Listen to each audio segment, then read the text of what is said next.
আসসালামু আলাইকুম। আমি রোজিনা পেজে থেকে সবাইকে দেখেছি। আমার ছোটখাটো একটা মুরগির ফার্ম আছে।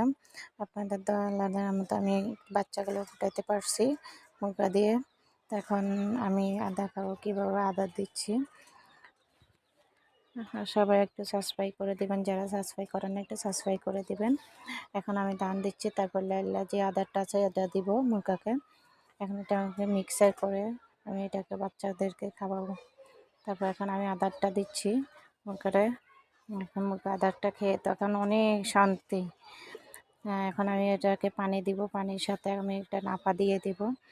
নাপা ছেড়ে বাচ্চাদের নাপা ছেড়ে আমি এটা পানির সাথে মিক্সার করে দিয়ে দিব। তারপরে আমার এখানে আরও 5টা মুরগি বইছে। আল্লাহর রহমতে আমি এখন লাভবান হচ্ছি। সবাই একটু সাবস্ক্রাইব করে দেবেন, যারা এখনো সাবস্ক্রাইব করেন একটু সাবস্ক্রাইব করে দিবেন, কলিং বেল একটু বাজাই দিবেন। আল্লাহ হাফেজ, আসসালামু আলাইকুম।